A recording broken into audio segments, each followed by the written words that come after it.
நமச்சிவாய வாழ்க, நான்தாள் வாழ்க, என்னை பார்க்கும் பைரவ பைரக வாழ்க. இன்னைக்கு நம்மளுக்கு தேவை பார்த்தீங்கன்னா, முதல் பார்த்தீங்கன்னா பணம் தான். இன்னைக்கு மக்கள் எல்லாம் என்ன பண்றோம், பணம் தான் கஷ்டம் நினைக்கிறாங்க. பணம் பணம் எந்த திரும்ப பணம், கடன் கஷ்டமா இருக்கு, தொழில் கஷ்டமா இருக்கு. என்கிட்ட ஃபோன் பண்றேன்னா கூட ஒரு 75% பண கஷ்டத்தை பத்தி பேசுறாங்க. பணம் ஒரு கஷ்டமே கிடையாது. பணம் ஒரு கருவிதான். இதை பயன்படுத்துற விதம் இருக்கு பாருங்க, அது மட்டும் தான் முக்கியம். நீங்க ஒரு 5 கோடி ரூபாய் கடன் பண்ணிட்டீங்களா, ரொம்ப தொழில் லாஸ் ஆயிட்டீங்களா, முடிஞ்சு போன தொழிலா இருக்கா, என்கிட்ட வாங்க, உங்களுக்கு நான் அதுக்கு உண்டான தீர்வு சொல்றேன். பரிகாரம் கிடையாது, தீர்வு. நீங்க உங்களை மாத்திக்கலாம்.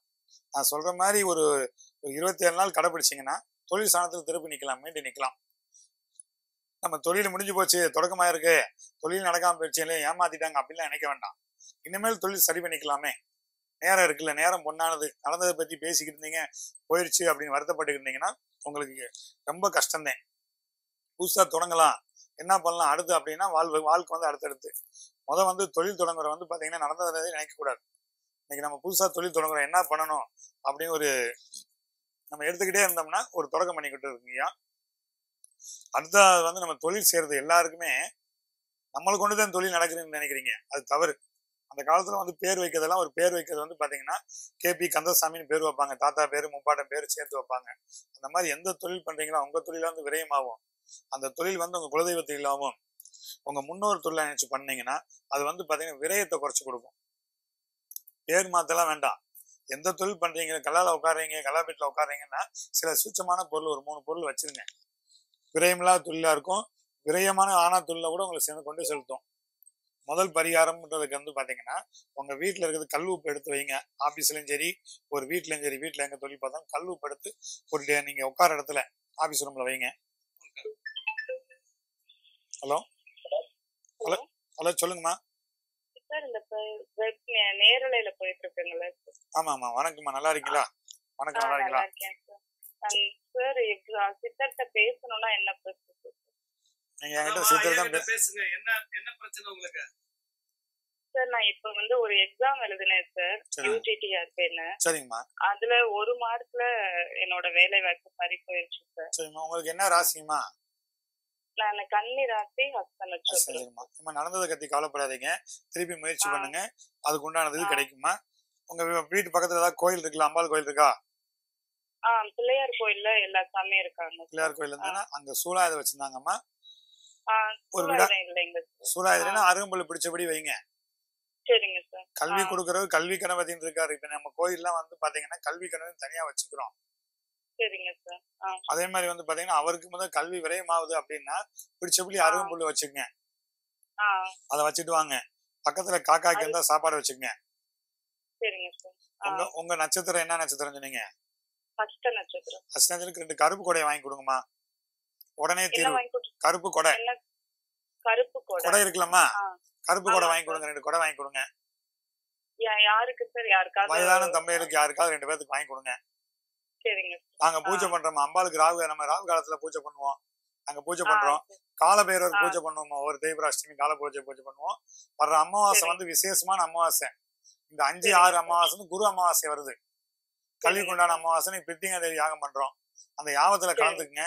உங்களுக்கு பாத்தீங்கன்னா எண்ணி 7ல இருந்து 21 நாளைக்கு அந்த கல்வி சரி பண்ணி கொடுக்குமா.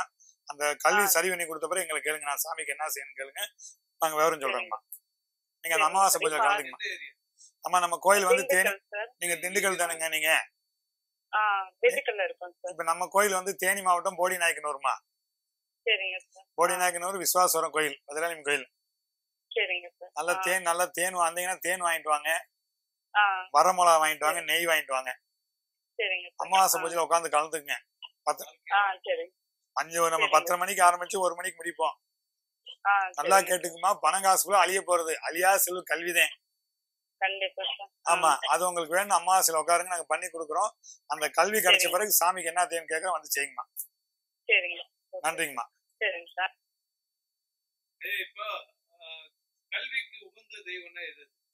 கல்விக்கு உகந்த தெய்வம் யாக்கிர பெருமாள் சொல்லலாம், கல்வி கணபதி சொல்லலாம். கல்வி கணபதி சொல்லலாம், யாக்கிரக்கு உண்டான சொல்லலாம். இதை காட்டி முக்கியமான கல்விக்கு உண்டானவங்க சரஸ்வதி அம்மாள் தான். இன்னைக்கு சரஸ்வதி அம்மாவை ஆயுத பூஜைன்னு கும்பிடுறோம். ஆனா நித்தம் சரஸ்வதி அம்மாவை கும்பிடலாம்.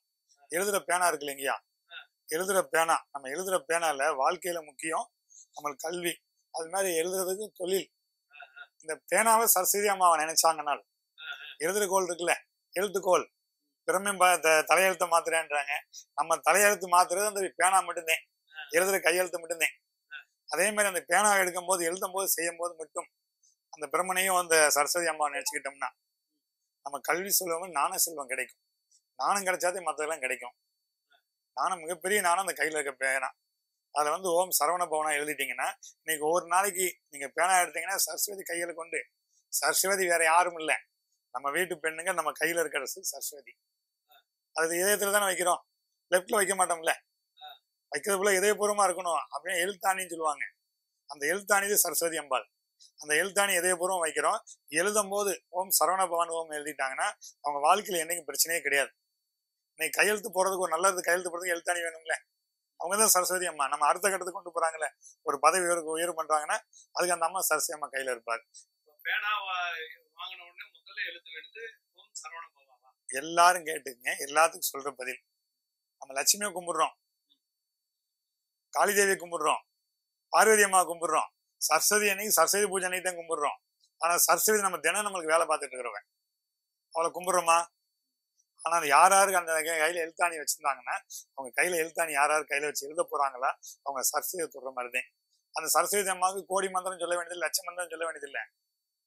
5 எழுத்து நமச்சிவாய மந்திரம் சொல்லலாம் இல்லையா? அதை காட்டி கோடி மந்திரம் சொல்லணும், 1 கோடி மந்திரம் பேசணும் அப்படின்னா ஓம் சரவண பவனம் எழுதுனீங்கன்னா சரஸ்வதி உங்கள்கிட்ட பேசிக்கிட்டே இருப்பான். நித்தம் சரஸ்வதி பேசணும். நம்மளுக்கு பணம் தானே முக்கியம், கல்வி தானே முக்கியம்.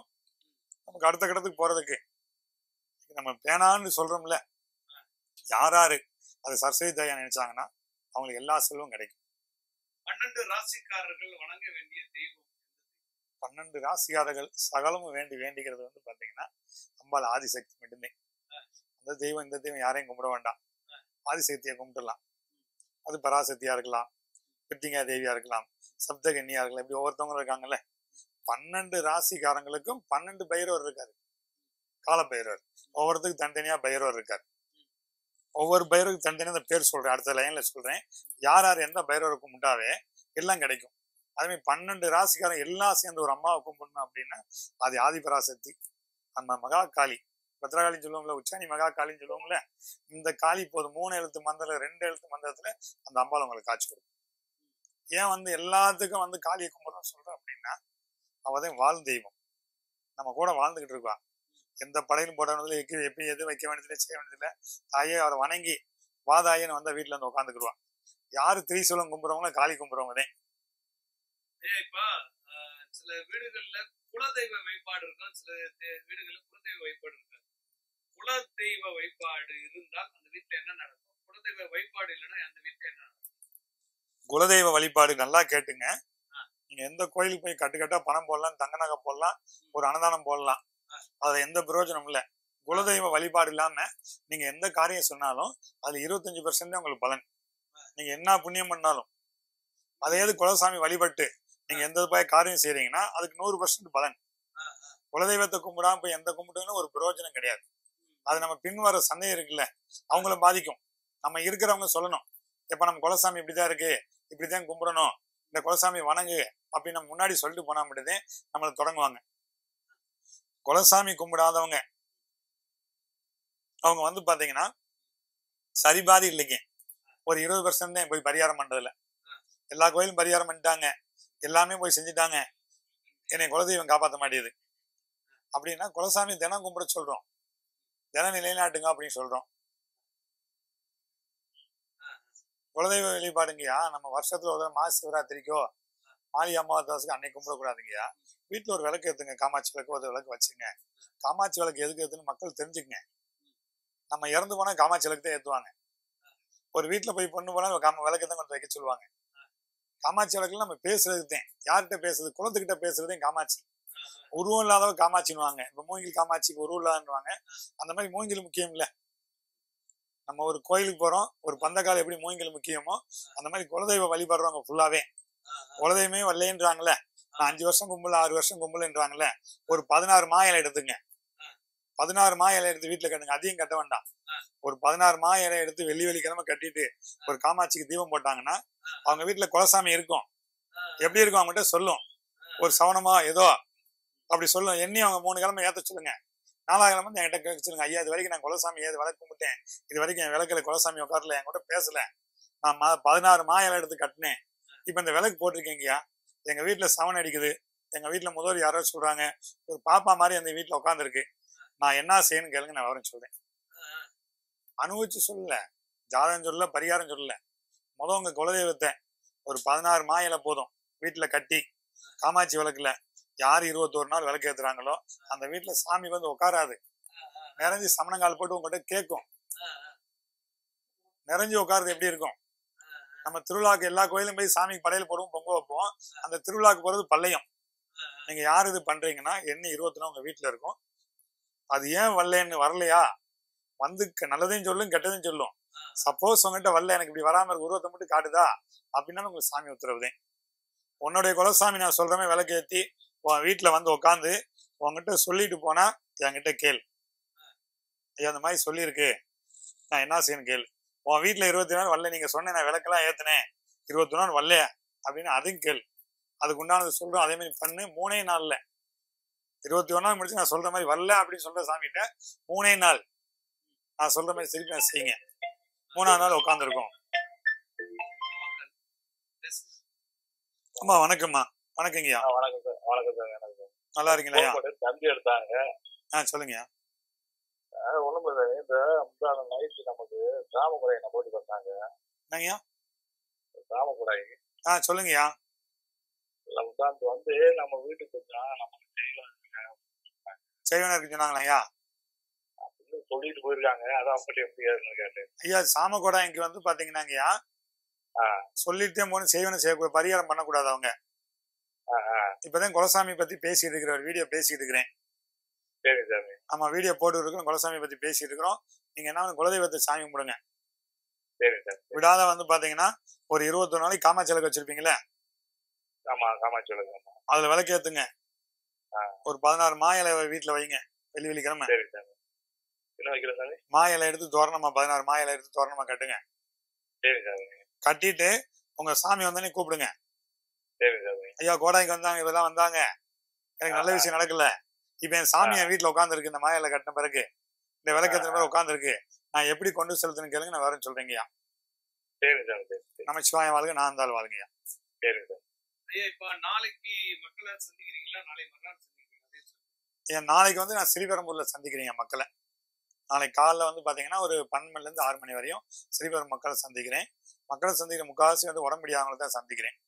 இன்னைக்கு நேரில் வந்த காரணமே உடம்பு முடியாம கஷ்டப்படுறவங்களுக்கு வந்து சந்திக்கிறேன்னு சொல்லி வரல. எங்க நண்பரே ரொம்ப பேர் உடம்பு முடியாம இருக்கிறாங்க. அது வயதான தம்பை இருக்கிறாங்க. இந்த வயதான நான் பார்க்க வந்திருக்கேன், என்னை தேடி வந்து கஷ்டப்பட்டு வர வேணாம் அப்படின்ட்டு. நாளைக்கு உங்களுக்கு என்ன தேவையோ, கஷ்டமா இருக்குது சொல்றீங்கல்ல, இப்ப பணம் தான் கஷ்டமா இருக்குன்னு சொல்லி மூலாதாரமா சொல்றீங்க. பணம் கஷ்டமே கிடையாது உங்களுக்கு. பணத்தினால எல்லாம் நடந்திருக்கு, முடிஞ்சிட்டோம், தொழில் நடக்காம இருக்கு, எங்க வீட்டுக்காரமா என்னை விட்டு போட்டு பிரிஞ்சுட்டாங்க, என் மனைவி என் கூட இல்லை அப்படின்னு ஒரு ஆண் வெளியே சொல்ல முடியாது. கும்பல சொல்லலாம் என் வீட்டுக்காரர் வெளியே போயிட்டாரு அப்படின்ட்டு. ஒரு கணவர் சொல்ல முடியாதுல்ல. அப்படிமான பிரச்சனைக்கான முக்கியமான பிரச்சனை ஒரு 8 பேரை நான் சந்திக்கிறேங்கய்யா. அது மாதிரி உங்களுக்கு என்ன பிரச்சனை இருந்தாலும் தொழில் சம்பந்தமானது தொழில் பண்ணி இது பண்ணி தரேங்கய்யா. பொழுது சாமி நான் சொல்ற மாதிரி குலதெய்வம் யார் யார் இல்லைன்னு சொல்றீங்களோ ஒரு எண்ணி 21ஆவது நாள் உங்க வீட்டுல உங்க சாமி உங்ககிட்ட பேசும். அந்த அளவுக்கு நான் இது ஒரு காரியம் பண்ணி தரேங்க உங்களுக்கு. அதே மாதிரி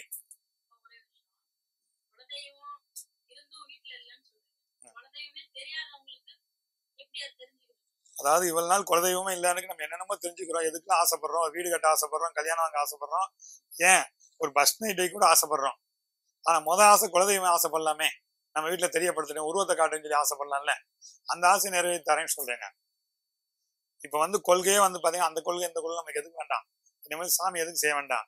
நம்ம எண்ணி 21 நம்ம கிட்ட சாமி பேசுதா, உருவமே தெரியாத சாமி, இது வரைக்கும் யாரும் தேரெடுத்து திரும்பி பார்க்காத சாமி, நான் சொல்ற மாதிரி தீபம் ஏத்திட்டு வா, உருவமே இல்லைன்னு சொல்றேன், இது வரைக்கும் நான் கும்பிட்டு சாமி பார்க்கலன்னு சொல்றேன், அந்த சாமி யாருன்னு உனக்கு தெரியப்படுத்தும் 21 நாள்ல. அது பிறகு வந்து கேளுங்க, என் சாமி இந்த உருவத்துல காட்டியிருக்கு, நான் எப்படி சாமி கொண்டு சொல்லுங்க, கொண்டு செலுத்துன்னு கேளுங்க, நான் சொல்ற மாதிரி நீங்க கொண்டு செலுத்துங்க, அந்த சாமி உங்ககிட்ட இருக்கும். குலதெய்வத்தை கும்புறது வந்து நீங்க கஷ்டம் நினைக்க வேணாம், வீட்டுல வர வேணாம் நினைக்க வேண்டாம். உங்களுக்கு அடுத்து உங்க சன்னதிகள் நல்ல ஆரோக்கியமா இருக்கணும்ல, நல்ல சொத்து சுகம் கிடைக்கணும்ல, நல்ல கல்வி செல்வம் கிடைக்கணும்ல. ஆனா இதை காட்டியும் நல்ல நாண செல்வம் அவங்களுக்கு கிடைக்கணும் அப்படின்னு நம்ம குலதெய்வம் தான் காரணம். குலதெய்வம் கோயிலுக்கு தினம் நீங்க போக வேண்டியதில்லை, வைக்க வேண்டியதில்லை. ஒரு விளக்கு ஏத்துங்க, வெள்ளிக்கிழமை ஒரு 16 மா இலையை கட்டுங்க, எல்லா செல்வம் அந்த அம்மாள் வந்து கொடுக்கும். ஆண் தெய்வம் இருந்தா வாசல் உங்களுக்கு அவங்க காத்து கொடுப்பாங்க, பெண் தெய்வம் இருந்தா வீட்டுல உட்காரும். என்னைக்காவது இப்படி ஆசைப்படலாம்ல? நம்ம வீட்லயும் சரிங்க, இப்ப நம்ம வீட்லயே இருக்கீங்க, கேக்குறீங்க, பாக்குறீங்க, பண்ணி பாருங்க. வெள்ளிக்கிழமை ஒரு 3 வெள்ளிக்கிழமை மா இலை 16 வாசல் கட்டுங்க. வீட்டுல காமாட்சி விளக்கு இருக்கா, தினம் விளக்கு போட்டுவாங்க, காலையிலயும் சாயந்தரம். அந்த சாமி நாங்க கூட 16 நாள் சொல்லியிருக்கிறோம். ஒரு 5 நாளோ 3 நாளோ உங்க இடத்துல வந்து சொன்னா, ஐயா அந்த உருவத்துல நான் சாமி பார்த்தேன், நல்லது மட்டும் இல்ல உனக்கு வரப்போற கெட்டது சொல்லும். எங்க கோயில்லைங்க அஷ்டவாராய் வச்சுக்கிறோம். எதுக்கு கொண்டு சொல்றோம்னா, அஷ்டவாராய் வச்சுக்கிறோம். அம்பாள் மகா வாரையை வச்சுட்டு 7 வாராய் சுத்தி வச்சுக்கிறோம். ஒரு வாராய் வந்து பாத்தீங்கன்னா அச்சுடா வாராகி, குருத வாகனத்துல இருப்பாங்க நில சம்பந்தத்துக்கு. இன்னொரு வாராய் லகு வாராகி. லகு வாராகினா யாரும் வீட்டு பெண்ணரசி, நம்ம வீட்டுல இறந்து போயிட்டாங்க, சாமியா இருந்து இறந்து போயிட்டாங்க, இப்போ சாமி வந்து அந்த லகு வாராகி, அது நாங்க வச்சுக்கிறோம். 3வது வந்து பாத்தீங்கன்னா சொப்பன வாராகி வச்சுக்கிறோம். அம்பாள் பின்னாடி சொப்பன வாராகி. சொப்பன வாராகி எதுக்கு வச்சுக்கிறோம்? நடந்த கனவையும் சொல்லி நடக்க போற கனவை அந்த அம்பாள் சொல்லுவாளாம், அந்த அம்பாளுக்கு பணிவினை பண்ணி இருக்கிறோம். 4வதா வந்து பாத்தீங்கன்னா யம வாராகி. அந்த இலங்கேஸ்வரன் தப்பானவன் கிடையாது, இலங்கேஸ்வரனுக்கு வரம் கொடுத்தவ, அழிக்க போறதுல இலங்கேஸ்வரனுக்கு வரம் கொடுத்தவ. அது வந்து பாத்தீங்கன்னா சிம்ம வாராகி.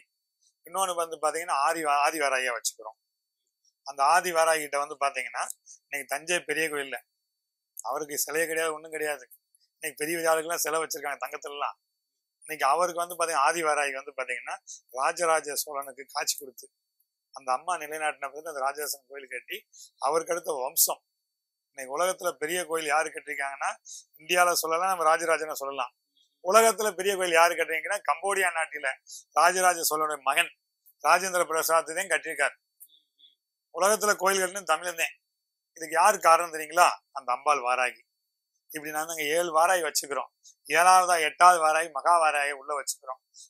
அந்த வாராய் எதுக்கு மகா வாராயை வச்சிருக்காங்கன்னா, நான் சொன்ன மாதிரி இந்த 7 குழந்தை இன்னைக்கு மக்களுக்கு முக்கியம். ஆளுங்கலைக்கு இந்த 7 குழந்தை இப்ப மக்களுக்கு தேவை. அந்த வாராய் வந்து சப்தகண்ணி மாதிரி, அந்த வாராய் போய் வேலை செய்ய காப்பாற்ற மாட்டாலாம், சப்தகண்ணி அமைச்சிட்டு வேலை செய்வாலாம். போய் பூசாரியோ அவங்களுக்கு பணி வேலை செய்ய வைக்க மாட்டான். அவளே தன் ரூபத்துல போய் லகு வாராகியா போய், ஒரு இட பிரச்சனைக்கு அச்சுடா வாராகியா போய், ஒரு யமபயம் நீக்கிறதுக்கு வந்து சிம்ம இது எர்ம வாராயா போய், ஒரு கனவு கண்டு எனக்கு வாழ்க்கையில் நடக்க மாட்டேங்குது, எல்லாம் முடிஞ்சு போச்சு, எனக்கு சாமியே பேச மாட்டேங்குது, அதுக்கு சொப்பன வாராயா போய், ஒரு அஷ்டனை தொல்லையே படுத்த முடியல, அவன் என்னை தொல்லையா படுத்திக்கிறேன், நானும் பணிஞ்சு போறோம், எங்க குடும்பத்தை அழிச்சிட்டு வரானா, அவனுக்கு சிம்ம வாராயா போய், இந்த நாட்டுல ஏதாவது ஒரு அடையாளம் விட்டுட்டு போனோம், எல்லாம் சம்பாதிச்சிட்டோம், பணம் காசுலாம் சம்பாதிச்சிட்டோம், முடிச்சிட்டோம், எல்லா தேவையும் முடிஞ்சிச்சு, ஆனா நான் இல்லைன்னா என்னை பத்தி பேசணும், ஏதாவது ஒரு அடையாளம் விட்டுட்டு போனோம் அப்படின்னா, அவர் ராஜராஜ சோழன் மாதிரி அவருக்கு வழிகட்டில ஆதி வாராகி இருக்கு பாருங்க, அந்த மாதிரி வாராகி இதெல்லாம் நாங்க ஒவ்வொன்னா வச்சுட்டு வந்திருக்கிறோம். இந்த மாதிரி ஆசைப்படுங்க. சில மரணத்தில் வந்து கூட்டம் வருது, சில மரணத்துல கூட்டமே வராது, சண்டையில போய் முடிஞ்சு மன வருத்தத்தோடு இந்த பாடியை எடுத்து போடுவாங்க. என்ன கொடுமையா? ஒரே விஷயங்கயா, எல்லாருக்கும் இன்னைக்கு தேவை வந்து பாத்தீங்கன்னா காலகட்டத்துல மிஷின் மாதிரி ஓடிக்கிட்டே இருக்கிறோம், எல்லாம் மிஷின் ஓடிக்கிட்டு இருக்கு, என்ன நடக்க போகுது நடக்க போகுதுன்னு. ஆனா அந்த இறப்பு மட்டும் ரொம்ப ரொம்ப முக்கியம். ஒரு மனுஷன் வாழ்க்கையில எவ்வளவு நல்லது பண்ணிருப்போம், இல்ல ஒரு எவ்வளவு நல்லது செஞ்சிருப்போம், கெட்டது செஞ்சிருப்போம், இந்த கடைசி கால வாழ்க்கை ரசிச்சு போனோம். நம்மளை சுத்தி பார்த்தா ரோட்ல போற காக்கா வந்து கூட்டமா இருந்தாலும் சரிங்க, ஒரு நாய் கூட நடந்து வந்தாலும் சரி, எப்படி சொல்றோம், எப்ப அவ்வளவு பேர் திட்டு போற நாய் கூட வருது அப்படின்னா, அந்த நாய்க்கு அவனுடைய அனுபவம் எப்படி இருக்கும்? ஒரு மாடு கூட வருது, ஒரு கோழி வந்து போய் டிவி எல்லாம் பார்த்திருப்போம்.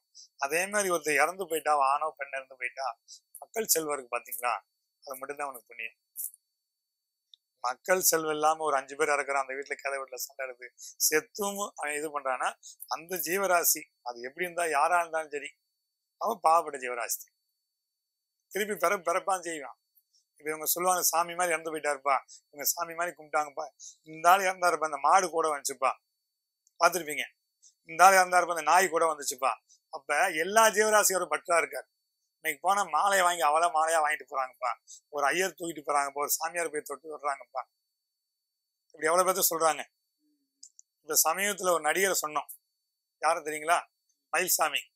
மக்களோட மக்களா வாழ்ந்துட்டு போனவர், மக்களோட மக்களா, பெரிய ஆள்லாம் கிடையாது, மக்களோட மக்களா வாழ்ந்துட்டு போனவர். அவர் பேர் மயில்சாமி, முருகபக்தர். எப்படி பார்த்தா முருகபக்தர். அவருக்கு எப்படி பாருங்க, அவர் இறப்பு கூட வந்து பாத்தீங்கன்னா நம்ம சிவன் மேலத்தோட இறப்பு, அப்படி இறப்பு தானே, சிவன் மேலத்தோட இறப்பு. அவர் வந்து கொஞ்சம் ஊரே சிரிக்க வச்சாரு, எல்லாம் பண்ணாரு சொன்னாங்க. ஆனா இறப்பு கூட எவ்வளவு சந்தோஷமா போச்சுங்க. அப்படி ஒரு இறப்பு கெடுக்கணும். அதே மாதிரி வந்து பாத்தீங்கன்னா என் அதிக நண்பர், நான் சின்ன வயசுல இருந்து தொட்டு பேசின நண்பர் எங்க விவேக் ஐயா. அவர் ஊரெல்லாம் மர வச்சாரு. இப்ப கேட்கல இறப்பு எப்படி இருக்குன்னு கேட்டீங்களே. விவேக் இறந்து பாத்தீங்கன்னா எவ்வளவு நாள் ஆயிடுச்சு, மறந்துட்டாங்க விவேக்க. ஆனா அவர் வச்சிருந்த மரம்லாம் எப்படி இருக்கும், எவ்வளவு இருக்கும். அவரும் பக்திமான் இல்ல, பக்திமான் இருக்கனாலதான் மரம் வச்சுக்கிறாங்க. இன்னைக்கு இருக்க வெயில் காலத்துல எப்படி சிவத்தொண்டு செஞ்சிருக்காங்க. இறப்பு எப்படி இருக்கு பாருங்க. விவேக் மாதிரி ஒரு இறப்பு இருக்கணும். ஜீவராசி வீடுகள்ல கூடு கட்டலாமா கட்டக்கூடாது? எது கட்டணும் எது கட்டக்கூடாது? நம்ம வீட்டை யாராவது வந்து இடிச்சா என்ன பண்ணுவோம்? கோவம் வரும். ஒவ்வொரு ஜீவராசியோட வாழ்க்கையில முன்னுக்கு வரணும். இப்ப சொல்றோம்ல, பணம் கஷ்டமா இருக்கு, பணம் அழிஞ்சு போச்சு, தொழில் பார்க்க முடியல அப்படின்னா அதுக்கு ஒரு ஜீவராசி எடுத்துக்கணும். ஒரு 100 பேர் வச்சு வேலை பார்க்கணும், அதுக்கு ஒரு ஜீவராசி எடுத்துக்கலாம். வாழ்க்கையில புருஷன் முன்னாடி தான் இப்படிதான் இருக்கணும் அப்படின்னா அதுக்கு ஒரு ஜீவராசி எடுத்துக்கலாம். ஒரு சொந்த பந்தம் மாமே மச்சினே ஒரு 40 வருஷம் சொந்த பந்தம் இருக்கும் அப்படின்னா அதுக்கு ஒரு ஜீவராசி இருக்கலாம். நீங்க எந்த ஜீவராசியை பத்தி கேக்குறீங்க அந்த ஜீவராசி பத்தி சொல்றேன். குடும்பமா இருக்கணுமா, இல்ல காதல் ஜோடி கணவன் மனைவி பிரியா இருக்கணுமா, என்ன ஜீவராசி கேளுங்க. அதே மாதிரி ஒரு 100 பேர் தொழில் பார்க்கணும், அது எந்த ஜீவராசியை கேளுங்க. அது மக்களுக்கு எல்லாம் பயன்படும்ல. இப்ப புறா வீட்டுல வரலாமா வரக்கூடாதா? கூடு கட்டலாமா கட்டக்கூடாது? புறா வந்து பாத்தீங்கன்னா பெண்ணுக்கு சமம் சொல்லுவாங்க, ரொம்ப மென்மையான்னு சொல்லுவாங்க, அதிகமா வளர்த்துன்னு சொல்லுவாங்க. அவர் மனைவி இறந்தா அது இறந்துடும், அது ஜோடி இறந்தா அது இறந்துடும். புறாவுக்கு மட்டும் வாழ்க்கைன்னு எப்படி கத்துக்கிறது, அதுக்கிட்ட புருஷன் முன்னாடி அந்நியமா இருக்கணும், நம்ம தாய்ந்து கூட அந்நியமா இருக்கணும், எப்படி இருக்குன்னு அதுக்கு புறா. இந்த மரகத புறான்னு ஒன்று கேள்விப்பட்டீங்களா? பச்சை கலர் பாட்டையே பாடுவாங்க, அதெல்லாம் வாழுங்களை பண்றது. இது புறா, புறாக்கு சொல்றோம். 2வது பறவைனம். ஒரு புருஷன் முன்னாடி இப்படிதான் இருக்கணும் அப்படின்னு சொல்றதுக்கு, ஒரு குழந்தைய நல்லா வளர்க்கணும் அப்படின்னு எந்த ஜீவராசியை கடை பண்ணிருப்பீங்க? நம்மளுக்கு அடுத்த குழந்தைய நம்ம எப்படி வளர்க்கணும், எந்த ஜீவராசி கடைபிடிக்கிறது? யாரை கடைபிடிப்போம்? நம்ம குரங்குதேன், மனிதலாந்த வந்து குரங்குதேன். அதுதான் இடுப்புல கட்டி பிடிச்சிருக்கோம், நடக்கிற வரைக்கும் இடுப்புல கட்டி பிடிச்சிருக்கோம். குரங்கு பாத்துறீங்களா? அதுக்கு பார்த்தா இறந்து யாரும் பார்க்க முடியாது, சுட்டு கொண்டலாம் பார்க்கல, எது வைக்கலாம். இயற்கையில மரணம் 100 குரங்கு 200 குரங்கு சேர்த்து பாத்துறீங்களா? யாரும் பார்த்தது இல்ல. அதுக்கு இறப்ப போக தெரிஞ்சுன்னா எங்கேயோ புத்துமண்ணில் போய் இறந்துருமா, புத்துமண்ணு மூடி இருக்குமா, ராமாராமான்னு சொல்லிட்டு போயிருமா. ஆனா ஒரு தாய் எப்படி வளர்க்கணும்னு சொல்லி குரங்க தின்னு கத்துக்கலாம். எப்படி கட்டி பிடிச்சிட்டு ஒரு தாவறதுல எவ்வளவு கவனத்துல, மலை விட்டு மலை கீழே விழக்கூடாது, எவ்வளவு இதுல இருக்கும். ஒரு தாய் வளர்க்கறது குரங்கிட்ட கத்துக்கலாம். குரங்கு நடக்க ஆரம்பிச்சு விட்டுரும். ஒரு கூட்டமா ஒரு இன்னைக்கு கூட்டு குடும்பம் யாருமே கிடையாது. கூட்டு குடும்பம் மாமி மச்சினி மாமியார்லாம் ஒதுக்குறோம். ஒரு கூட்டு குடும்பம் வேணும்னா எந்த ஜீவராசி கத்துக்கலாம்? நம்ம கூட்டு குடும்பம் தானே முக்கியம். அந்த கூட்டு குடும்பத்துக்கு அண்ணன் தம்பி மாமி மச்சினே இன்னொரு தடவை அப்பா சித்தப்பா மாமி மச்சினே பிறக்க போறது கிடையாது. ஆனா நம்ம பிறவிலேயே நல்லா இருக்கிற இவ்வளவு பிறவி இருக்கு, இந்த பிறவியை சரி பண்ணிட்டு அப்படி ஒரு ஜீவராசி இருக்கு. அந்த ஜீவராசி யாரு தெரியுங்களா? சித்தப்பனை விடாது, மாமனை விடாது, மச்சானை விடாது, சொந்த பந்தத்தை விடாது, நம்மளா விட்டுரும். ஆனா அந்த ஜீவராசி விடாது. அப்படி ஒரு ஜீவராசி யானை மட்டும். யானை மட்டும் கூட்டு குடும்பமா வாழும். நம்ம பிடிச்சிட்டு வந்து பிடிங்கி வச்சுக்கிறோம். இன்னைக்கு பாத்தீங்கன்னா யானை கூட்டத்துல வந்து 40 யானை 30 யானை இருக்குன்னு வச்சுக்கலேன், ஒரு 80 வயசு வரை வாழுது. அது கூட்டு குடும்பமே. எல்லாத்தையும் பார்த்து வச்சுக்கோங்க, சித்தப்பையும் மாமே மச்சனே, அதுகிட்ட இருந்து ஒண்ணு கத்துக்கலாங்கய்யா.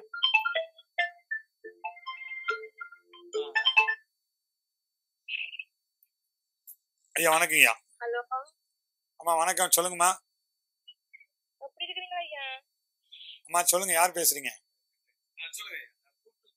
கூட்டு குடும்பம்னா யானை இருந்து கட்டிக்கணும்.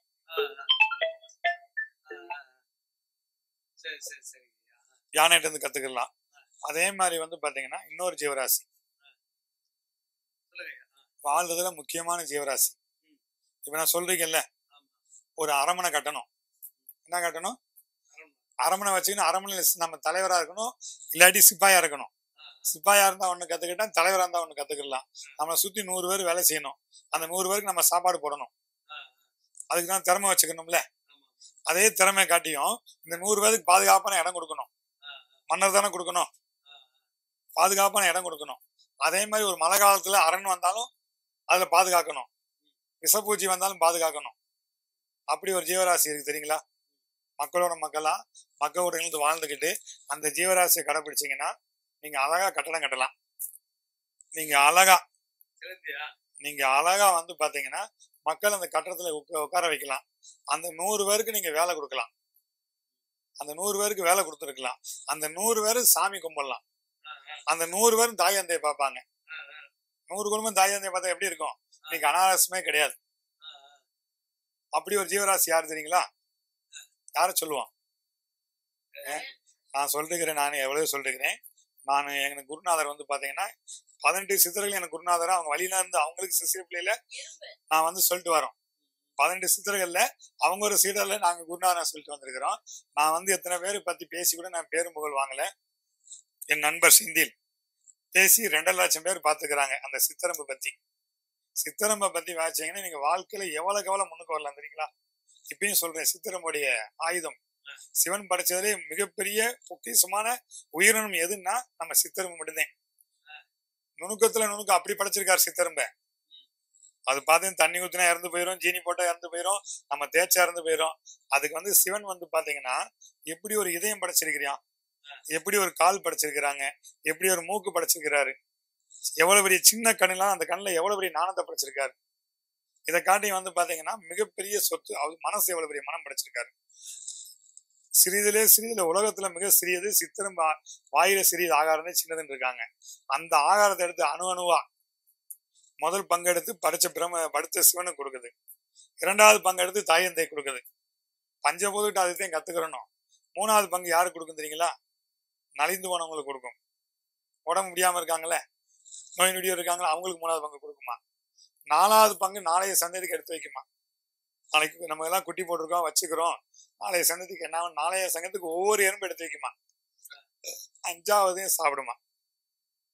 அப்புறம் மிகப்பெரிய களத்திறன் யார்கிட்ட இருக்கு? சித்தரம்பு இருக்கு. சித்தரம்பை தொட்டா சிவனை தொட்டலாம்.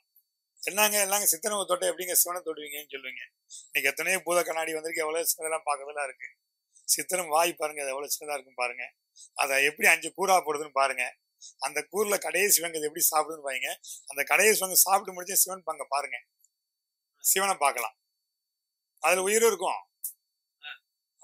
இப்ப இயற்கை வளங்கள்ல நிறைய பூமிகடியில எவ்வளவு ஜீவராசி இருக்குது. எல்லாம் இயற்கை வளங்கள்ல இப்ப மழை வருதுன்னு வச்சுங்களேன், மொத்தம் போயிடுமா இல்ல தப்பிச்சுக்கலாம்? ஜீவராசி மட்டும் நம்மள மாதிரி கிடையாது. பயந்து ஓடி ஒழுங்காது. நம்ம ஓடி மேல 3ஆம் மாடியில உட்காந்துக்கிற வச்சுக்கிறோம், பக்கத்துல இருக்கலாம் செத்து போயிருவியான். நம்ம மட்டும் காப்பாத்திட்டு 3ஆம் மாடி ஏறி போய் உட்காந்துக்கிறோம். ஜீவராசி கிட்ட மட்டும் அந்த கொல்லம் கிடையாது. எந்த ஜீவராசிக்கு வந்து பாத்தீங்கன்னா முன்னாடி எல்லா ஜனத்திலையும் சொல்லுங்களாம், நம்மளுக்கு ஆபத்து வரப்போது யாராவது தப்பிக்கணும் தப்பிச்சுங்க அப்படி சொல்லுமா. நான் வழி போறேன், பின்னாடி வாங்க, எவ்வளவு பேர் வந்தாலும் காப்பாத்திடலாம் அப்படின்னு. அந்த முதல் போறது பலியாகிட்டே இருக்குமா, பின்னாடி வரதெல்லாம் காப்பாத்திட்டு இருக்குமா. ஜீவராசிக்கு எப்பயுமே அழிவு கிடையாது, உருவாகி வந்துகிட்டே இருக்கும். ஈசல ஒரு நாள் உயிர் ஜீவன்றாங்க, ஈசல திருப்பி அடுத்த மறு வருஷம் வந்துருது இல்ல. அது மாதிரி அழியில்லாத ஜீவன் வந்து பாத்தீங்கன்னா ஜீவராசி மட்டும். ஐயா வணக்கங்க. ஐயா வணக்கங்கய்யா, நல்லா இருக்கீங்களா? வணக்கம். வணக்கம். நல்லா இருக்கீங்களா ஐயா? நல்லா இருக்கேன். சொல்லுங்கய்யா. ஐயா சித்தரையா கேள்வி கேட்கலாம். சொல்லுங்கய்யா. என்னோட பொண்ணு மீனாட்சிக்கு திருமணம் தள்ளி போயிட்டே இருக்கு. எப்ப வணக்கம். மீனாட்சி அம்மா அவங்களுக்கு என்ன ராசிங்கய்யா? மிதுன ராசி. சரிங்கய்யா. புனர்பூச நட்சத்திரம். அவங்களுக்கு என்ன வயசாகுதுங்கய்யா? வயசு 32. என்ன கிழமை பிறந்தாங்கய்யா? வெள்ளிக்கிழமை. ஐயா நடந்ததெல்லாம் விட்டுருங்க, இதுக்குன்னு மறுமையும் பிறக்க போறது கிடையாதுல்ல. நடந்ததை விட்டுருங்கய்யா, இதுக்குன்னு மறுமையும் பிறக்க போறது கிடையாது. திசைதான் தெரியாம இருக்கீங்க. நம்ம கோயிலுக்கு வெள்ளிக்கிழமை வாங்க, வெள்ளிக்கிழமை அமாவாசை அன்னைக்கு வாங்க. ஒரு 27 எலுமிச்சம் மாலையா கோர்த்து கொண்டு வந்து சாமி கழுத்துல போடுங்க. ஒரு மஞ்சள் மாலை 27 கழிச்சுட்டு யாகத்துல போட்டு போங்க. அதே மாதிரி வந்து பாத்தீங்கன்னா எண்ணி 7 இருந்து 27 நாளுக்குள்ள ஒரு ஜாதகம் வரும். அந்த ஜாதகம் என்ன அடுத்து? ஐயா நான் இருக்கிறது சென்னையில. ஐயா நான் ஹார்ட் ஆபரேஷன் ஆயிருக்கனால எங்கேயும் வெளில வரதுல. சரிங்கய்யா. அதுதான் நான் எதனா அமைச்சிட்டு காணிக்க அமைச்சிட்டு நீங்க ஐயா இப்ப நாளை மறுநாள் ஐயா வந்து சென்னைக்கு வர்றாரு, வடபழனி முருகன் கோயிலுக்கு. மக்களை சந்திக்கிற நேர்ல வாய்ப்பு கிடைச்சா உங்க வீட்டுல இருக்கிற யாராவது ஒரு குடும்ப உறுப்பினர் அனுப்புங்க. ஐயா நன்றி. ஒன்னும் வருத்தப்படாதீங்கய்யா, மன வருத்தப்படாதீங்க, செய்யாதீங்க. பொம்பளை பிள்ளைக்கு வந்து பாத்தீங்கன்னா கல்யாணம் பண்ணி கொடுத்தா மட்டும் வேலை முடிஞ்சிடாது. ஏத்தி சடங்கார வரைக்கும் வேலையை நம்ம செஞ்சுக்கிட்டே இருக்கணும், கொடுத்துக்கிட்டே இருக்கணும்ல. ஆமா, பையன் பிறந்தா வாரிசுன்னு சொல்லி மீசையும் முறுக்குவான், பொண்ணு பிறந்தா வரோம். என்னங்கய்யா நாங்க ஒரு நல்ல விஷயம் பண்ணி சரிங்க. கொடுக்குறோம், ஒன்றும் சஞ்சலப்படாதீங்க. எத்தனை மாசம் இருக்கும்? நாங்க வந்து பாத்தீங்கன்னா நாளைக்கு வந்து என்னை சந்திக்க சொல்லுங்க, நாளைக்கு இல்லை நாளைக்கு நீங்க சந்திக்க சொல்லுங்க. ம். நாங்க ஏதாவது ஒரு சரிங்க. இது பண்ணி தரோம். சரி. அந்த பொண்ணுக்கு வந்து பாத்தீங்கன்னா மிதுன ராசினா கூடங்கய்யா ஐப்பசிக்குள்ள கல்யாணம் ஆயிரணும். நம்ம வந்து சரிங்க. பாத்தீங்கன்னா ஆவணியில வந்து ஆடிக்கு பிறகு மாப்பிள்ளை தேடணும். வரப்போற சரி. ஜாதகம் இருக்கு இல்லைங்கய்யா, சரிங்க. ஜாதகம் வந்து இனிமேல் வந்து பாத்தீங்கன்னா வீட்டுல வச்சு பிரிச்சு பார்க்க வேண்டாம். சரிங்க.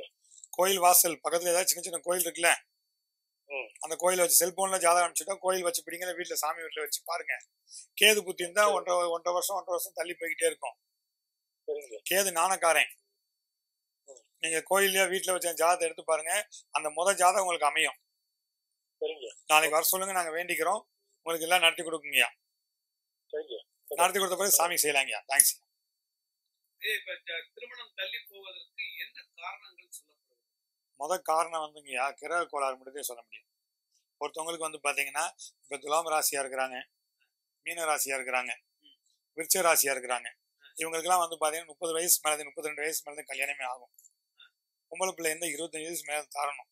ஏன்னா அவங்களுக்கு வந்து பாத்தீங்கன்னா புதன் புத்தி நடக்கும்.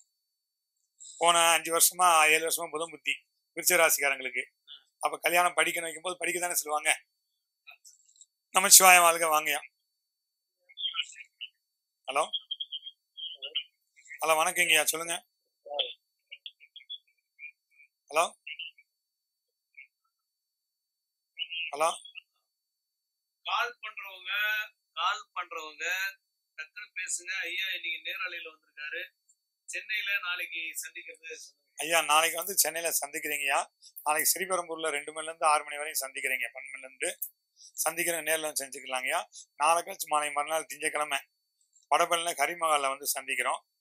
அதுல யார் யார் வந்து பார்க்கணும்னா பேர் கொடுத்துருங்க. நாங்க ஒரு 50 பேர்த்தையா சந்திக்கிறோம். 50 பேர் கொடுத்துருங்க, வந்து உங்களை சந்திச்சுக்கிறேங்கய்யா. சரிங்க ஐயா. இப்ப 32 வயதிற்கு மேல் தான் சில பேர் கல்யாணம் ஆகும்ன்றீங்க. ஆமா. எந்த ராசிக்காரங்களுக்கு உடனே கல்யாணம்? கடகராசிங்கய்யா, அதையும் சொல்றோம். கடகராசிக்காரங்க. அதே மாதிரி வந்து பாத்தீங்கன்னா நம்ம சிம்ம ராசிக்காரங்க. அதே மாதிரி வந்து பாத்தீங்கன்னா தனுசு ராசிக்காரங்க. தனுசு ராசியில 3 நட்சத்திரமா இருக்குன்னு பயப்படுவாங்க. ஹலோ வணக்கம்மா, சொல்லுங்கம்மா, நல்லா இருக்கீங்களா? ஆமாங்கம்மா. காலை 7 to 10 இருக்குமா, கோயிலுக்கு வந்துக்கலாம். தம்பி இருப்பாரு, பாத்துக்கலாமா? இருக்குமா, காலைல இருக்குமா, 7 to 10 இருக்கும், வந்துடலாம். ஐயா இப்ப சில பேருக்கு டக்குன்னு கல்யாணம் ஆயிடுன்றீங்க, சில பேருக்கு வயசு ஆனதுக்கு அப்புறம் தான் கல்யாணம் ஆகுன்றீங்க. ஆணுக்கு அதிகமா கல்யாணம் ஆகாம இருக்கிறதுக்கு என்ன? ஆணுக்கு அதிகமா கல்யாணம் ஆகாத காரணம் வந்து பாத்தீங்கன்னா ஹலோ ஹலோ சொல்லுங்க. ஆணுக்கு கல்யாணம் ஆகாது சின்ன கிரக கோளாறு தான், வேற ஒண்ணும் இல்ல. ஆணுக்கு வந்து கல்யாணம் தள்ளி போகுதுன்னா என்ன சொல்லுவாங்க, வாழையடி வாழையா வர சொல்லுவாங்க. வாழையடி வாழை என்னன்னா, இப்போ ஒரு ஜாதகத்துல கல்யாணம் ஆகலைன்னா, வாழையில கல்யாணம் ஆகலைன்னா போய் பரிகாரம் பண்ணுவாங்க. வாழை மரத்தை போய் வெட்டுவாங்க. வெட்டி கல்யாணம் பண்ணா இருதாலி மாங்கலின்னு சொல்லுவாங்க. வாழை மரம் வெட்டக்கூடாது. எந்த கோயிலையும் போயிங்க வாழையடியா வரணும்னா வந்து பாத்தீங்கன்னா போய் வாழைக்கிழங்கு வைங்க. ஒரு கிழங்க வச்ச அந்த இடத்துல இலை வரட்டும். இலை வந்து அதுல ஒரு கட் பண்ணி ஒரு சாமிக்கு ஒரு தழுவு போடுங்க. அதே வாழையடி வாழையா வாழ்ந்து நம்ம ஓட்டுக்கு போய் ஒரு பரிகாரம் பண்ணி என்னைக்கு வேணா வா, நாளைக்கு வா, இன்னைக்கு வா அப்படின்ட்டுவாங்க. அப்படிலாம் போகக்கூடாது. ஒரு வாழைக்கண்ண கிழங்கு கோயில போய் வச்சோம்னா அது ஒரு இலை விழுகும். அந்த இலையை கட் பண்ணி சாமிக்கு ஒரு படையல் போடணும். நீங்க வாழைக்கண்ணு கட் பண்ணி போடுறீங்கன்னா வச்சு நான் பண்ணியாச்சு, ஒரு மாங்கல்யத்துக்கு தள்ளி போகுது, இப்போ எனக்கு ஒரு கல்யாணம் மாங்கல்யத்துக்கு வாழை மரத்தை கல்யாணம் பண்ணி வாழை மரத்தை வெட்டி 2 வருஷம் ஆகுதுன்னு கல்யாணம் ஆகலாம் அப்படின்னா வாழை மரம்ன்றது போன மட்டும்தான் வெட்டினா. சொல்லுங்க. நீங்க லைவ்ல இருக்காரு ஐயா, அப்புறம் கூப்பிடுங்க. சொல்லுங்கம்மா. அந்த வாழையில மரத்தை வந்து பாத்தீங்கன்னா கட் பண்ணி போட்டாங்கன்னா போன மாதிரிதான், போனதுக்கு தானே தாலி கட்டுற மாதிரி. மாங்கல்யம் இருமாங்கல்யம் கட்டணும்னா உயிர்ல ஜீவராசி கட்டணும். அப்ப வாழை மரத்துல கிழங்கு இருக்க வாழை மரத்தை போய் தாலி கட்டணும். அதுல போய் கட்டி எடுக்கணும். அப்பதான் இருந்து மாங்கல்ய கணக்கே வரும்.